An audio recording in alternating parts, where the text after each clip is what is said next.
गोवर्धन धाम से निकल रहे, भक्ति बैठी रुदन कर रही थी और जिससे नारद बाबा को देखा तो आवाज लगा दी, भोगो साधु क्षणम तिष्ठन्ति, ये साधु ठहर जाओ, ये साधु ठहर जाओ। दर्शनम तप्य लोकस्य सर्वथा धर्म परम, मैं ब्राह्मण के दर्शन से, ऋषि के दर्शन मात्र से मेरा जीवन सुखमय हो जाएगा, जीवन सुखमय हो जाएगा, मेरा जीवन धन्य धन्य हो जाएगा।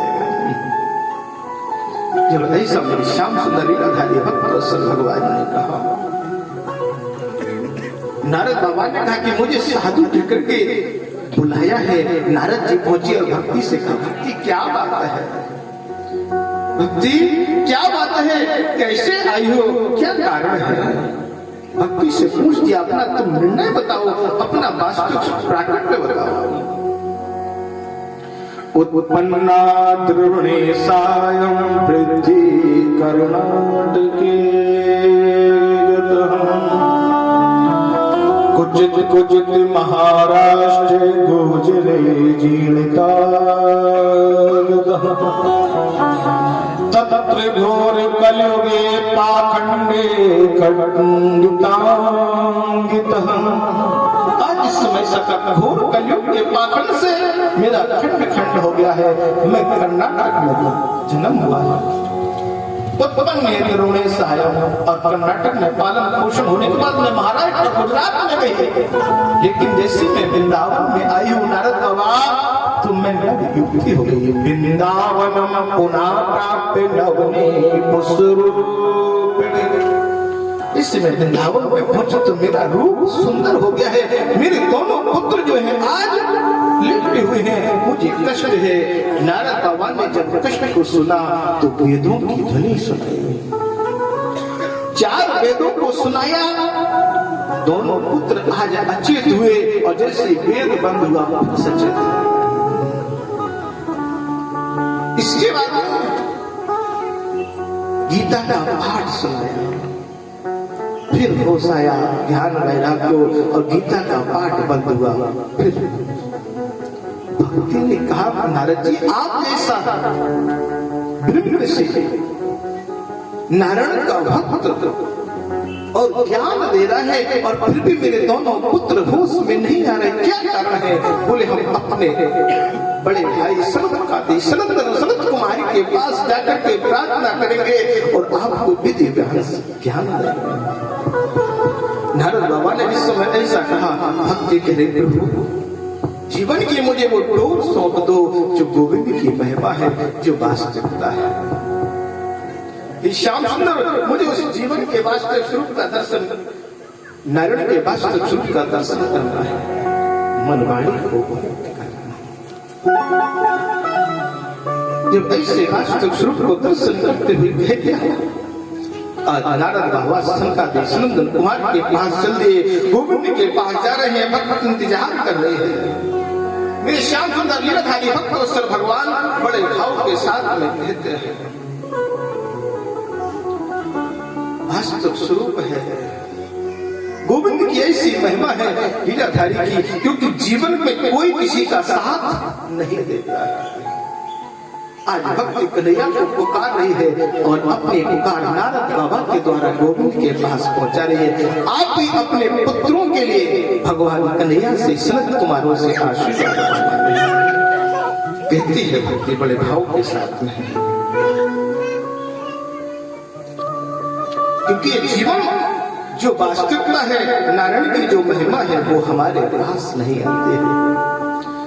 कि बाके बिहारी हमको और देना सहारा, कि बाके बिहारी हमको देना सहारा, कहीं छूट जाए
सहारा और कहीं छूट जाए ना दामन, तेरे रास्ते से हटाती है दुनिया, इशारे से हमको बुलाती।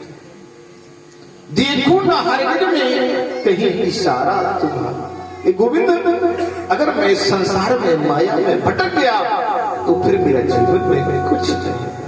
भक्ति आज पुकार रही है, कन्हैया सिर्फ अब आपका सहारा बचा है। जब नारद बाबा के मंत्रों में मेरे पुत्रों को सचिव होश नहीं आया तो फिर क्या होगा? कन्हैया से पुकार रही है भक्ति, कह रहे हैं, ये गोविंद कहाँ हो आप? मैं आपकी महिमा को सुनना चाहते हूं।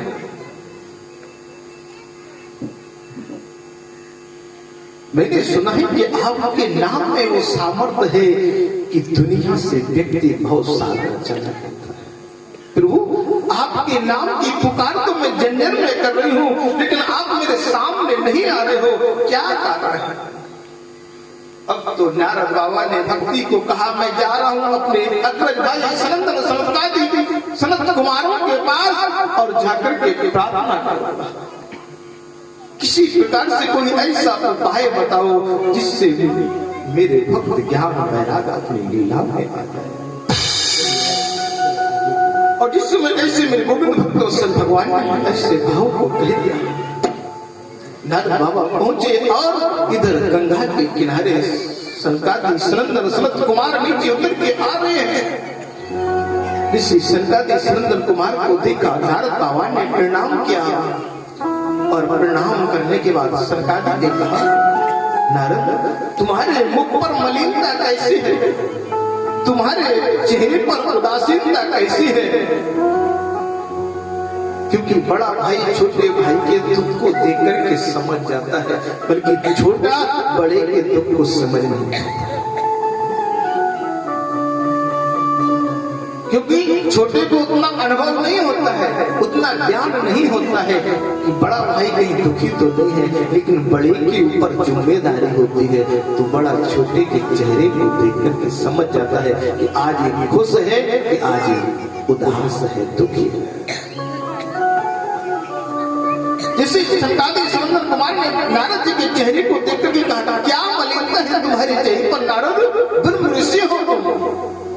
नारद जी बोले, भैया मुझे रास्ते में भक्ति मिली, ज्ञान वैराग मिले, मैंने 4 वेदों को 6 शास्त्रों को गीता का पाठ सुनाया, लेकिन उनके प्रभाव से वो अच्छे नहीं हुए। सनत कुमार संपादित कहने लगे, बोले उनके लिए श्रीमद् भागवत सार है।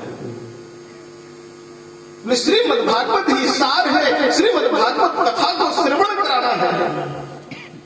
बोले हाँ। बोले यत् फलम नास्ति तपसा न योगेन समाधिना। ऋषि हजारों वर्ष तक तपस्या करते रहेंगे लेकिन प्रभु के दर्शन नहीं मिलते हैं। और एक चीज हमारा आपको प्रैक्टिकल बता दें, आप लोग रोज टीवी पे भी नाटक देखते, कभी जय श्री कृष्णा, कभी रामचरितमानस देखते, क्या देखते, कभी महाभारत, कभी विष्णु पुराण, कभी सूर्य पुराण देखते हैं। अधिकतर लोग देखते हैं टीवी पे। आजकल धार्मिक बहुत आ रहे हैं और कई कथाओं व्यास कथा भी सुनते हैं, लेकिन आपने देखा सतयुग में, त्रेता में, द्वापर में और कलयुग में किसी ने 1000 वर्ष तपस्या की, किसी ने 85 वर्ष तपस्या करी, किसी ने 100 वर्ष तपस्या करी, लेकिन भगवान ने किन को दर्शन दिया? जिन्होंने 5 वर्ष तपस्या की। अगर हम गलत बोल रहे हैं तो भागवत आपके सामने प्रैक्टिकल रखी, सामने रखी, अनुभव करना आप लोग। जिनके सफेद केस हो गए उन्होंने तो 60 वर्ष में तो कुछ अनुभव किया ही है। हमारे दादा साहब पीछे जैसे बैठे हैं रिश्तेदार के, है किसी भी ऋषि का नाम ले लो, जमदाग्नि जी का ले लो, पाराशर जी का ले लो, भृगु का ले लो, चमन का ले लो, पुलस्त्य का ले लो, विश्रवा का ले लो, कोई भी ऋषि का आप नाम ले लीजिए। हजारों वर्ष तपस्या करने के बाद भगवान के दर्शन मिल पाए? एक कुंभज ऋषि को छोड़कर के, और जागवल्लभ जी को छोड़कर, और जागवल्लभ जी को, कुंभज को अगर दर्शन मिले हैं तो किसकी कृपा से मिले हैं? सबरी की कृपा से मिले हैं। किसकी कृपा से मिले हैं? सबरी की कृपा से। बल्कि सबरी के गुरु मतंग ऋषि ने कितने वर्ष तपस्या की और अपनी शिष्या को तो कह गए कि एक दिन राम आएंगे लेकिन हमें दर्शन नहीं दे पाएंगे। बताओ, अगर भागवत कठिन है तो रामचरितमानस तो सरल है। समझ में मेरी बात आ रही है ना? हमारे तिवारी जी बैठे हैं, कार वाले, समझ रहे हैं आप? जिन्होंने हजारों वर्ष तपस्या की उनको भगवान ने दर्शन नहीं दिया। वो भगवान के लोक को तो प्राप्त हो गए, स्वर्ग लोक मिल गया, देवलोक मिल गया, ब्रह्मलोक मिल गया, लेकिन भगवान के दर्शन नहीं मिले। भगवान दर्शन किसको मिले? जो 5 वर्ष का है। जैसे हमारे ध्रुव जी की कथा है, 5 वर्ष में दर्शन मिले। प्रहलाद की कथा है कि 5 वर्ष में दर्शन मिले। और सबरी कितनी छोटी थी जब इसका विवाह हो रहा था, जब मतंग ऋषि के पास पहुंची थी और गुरु ने आशीर्वाद दिया, पुत्री मुझे तो राम के दर्शन नहीं मिलेंगे लेकिन राम तुम्हारे लिए तुम्हारे दरबार में आएंगे और तुम्हारा ही कल्याण नहीं करेंगे, जितने भी रास्ते में ऋषि बैठे होंगे उनको भी दर्शन मिल जाएंगे। तभी तो कुंभज जी को दर्शन मिले हैं, जागवल्लभ जी को दर्शन मिले हैं। अगर सबरी की भक्ति नहीं होती तो राम जरूरी नहीं था अयोध्या से लंका जाने के लिए सीधा डायरेक्ट चित्रकूट आ सकते थे, फिर प्रयागराज जाने की क्या जरूरत थी? बताओ। अच्छा आप लोग भाई, सीधा भी तो रास्ता होगा। और पहले तो पैदल चल रहे थे। अगर गाड़ी घोड़ा का रास्ता होता, ट्रेन का रास्ता होता तो आदमी घूम के जाता। पैदल में तो आदमी सीधी रास्ता बनाता था।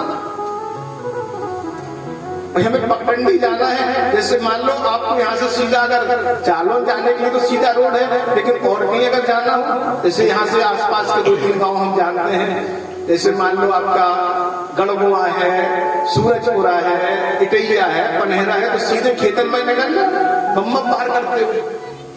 तो भगवान सीधा भी तो चित्रकूट आ सकते थे, लेकिन इतना घूम करके क्यों आए अयोध्या से कि पहले प्रयागराज पहुंचे? बताओ। दर्शन किए, ये भक्ति थी, तब भगवान ने संतों को दर्शन दिया। 88,000 ऋषि भागवत में आते हैं और 88,000 ऋषियों में कुछ 3 संतों का विशेष नाम आया है जिन्होंने भगवान के दर्शन कर पाए हैं। बाकी संत ऐसे ही चले गए। और जिन्होंने भक्ति की है, चाहे वो मीराबाई इस कलयुग की क्यों ना हो, हमारे पारिचित जी क्यों ना हो, उनको भी भगवान ने दर्शन दिया, गर्भ में दर्शन दे दिया। बाहर आने की जरूरत नहीं, जब ब्रह्मास्त्र से रक्षा ठीक नहीं किया। तो बचपन में मैंने एक सुंदर शब्द देखा है, लड़कपन खेल में खोया, जवानी नींद भर सोया। लड़कपन खेल में खोया, जवानी नींद भर सोया, और बुढ़ापा देख कर रोया, बुढ़ापा देख कर रोया। आज का मनुष्य अगर लड़कपन खेलने में खो देगा, जवानी काम में माया में खो देगा, तो बुढ़ापा देख करके रोना पड़ेगा। अगर भजन करना है तो बचपन में करो, जवानी में करो। देखो राम में देखे, राम की शरण में तू राम राम कर, आराम तो अपने आप में। राम की शरण में आकर के देखो, आपको भक्ति का ट्रेंड कितना अच्छा लगेगा कि राम की महिमा से आराम मिल जाएगा। लोग मौत से डरते हैं, लोग मृत्यु से डरते हैं, नहीं डरते हैं, बल्कि मृत्यु ही सत्य है कि जीवन में जो आया है सो जाएगा। राजा रंग के फकीर और कोई सिंहासन चढ़ चला, कोई बाधे। मृत्यु सत्य है, लेकिन लोग मृत्यु से डरते हैं, और जो डरते हैं वो जल्दी जाते हैं, जो नहीं डरते वो 80 साल को 100 साल को 90 साल जी के जाते हैं। हाँ, उन्होंने अपना जीवन भगवान के पास सौंप दिया। इस जीवन का सब भार तुम्हारे हाथों में है, जीत तुम्हारे हाथों में है, हार तुम्हारे। जैसे हमारे क्या प्रसाद भैया ने भोलेनाथ में सब छोड़ दिया। हाँ, जो होना है वो अच्छा हो रहा है, और जो होगा वो भी अच्छा होगा। जहाँ भोलेनाथ विराजमान है, उनकी महिमा तो अजब निराली है। सारा काम तो वही कराते हैं। इस चीज का आप लोग अनुभव करना, साधन में मुझसे मिलना, बताना तुम्हारा सत्य के है या गलत है। क्योंकि बचपन में की हुई भक्ति भगवान समझता है। मार्कंडेय जी ने 5 दिन में भगवान की प्राप्ति कर ली, अभी तक उनका एक दिन पूरा नहीं हो पाया। 5 दिन का हो गया पता नहीं है, बल्कि 28वां कलयुग चल रहा है, 27 बार कलयुग बीत चुका है।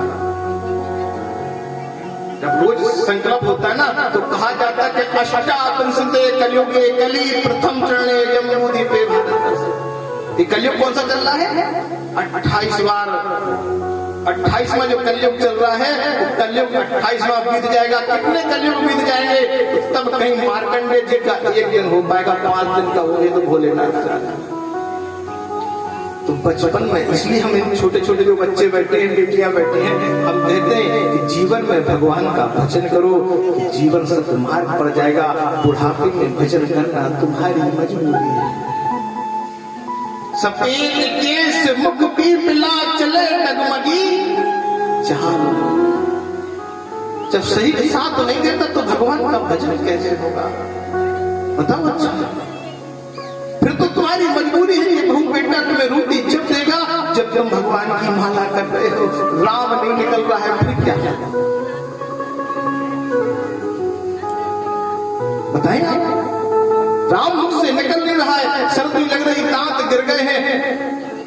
तो जब शरीर में जान है तब राम कहो, तो राम हमेशा आराम देता चला जाएगा। आराम। घर में कब आता है? जब छोटे बच्चे घर की बहुएं भगवान का भजन करना भूल जाती है। भक्ति की कथा का महत्व क्या है? भक्ति की कथा का महत्व भागवत में भी भक्ति को श्रेष्ठ इसीलिए बताया गया है कि नारी श्रेष्ठ है, और घर में अगर सुख शांति ला सकती है तो नारी ला सकती है। सोचे पुण्यवती पंचक नारी और कले प्रिया ने वो नारी सोचनी है जो घर में सुख संपत्ति भी ला सकती है, और जिसने घर में सुख प्राप्त कर लिया। लड़ने की जरूरत नहीं है। कई लोग कहते हैं महाराज हमारे शंकर जी लड़ा, अगर शंकर जी चिल्ला रहे तो चिल्ला दो, तुम उनकी सुनो ही नहीं, जब कैसे लड़ाई बताओ। अच्छा भाई, पुरुष का काम है डांटना, फटकारना, चिल्लाना, तुम जान से सुनो, जा से निकाल दो, लड़ाई है। 2 मिनट के लाने जा कमरा से निकल के कमरा में बैठ जाओ, लड़ाई है। भक्ति का अर्थ क्या है?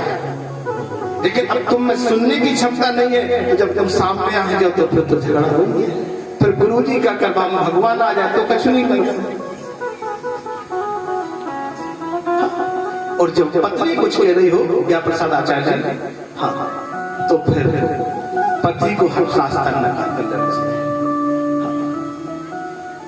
एक नरम और एक गरम, एक कुटिल नीति उन दोनों की, और देख रहे विश्वामित्री चालाकी अपने।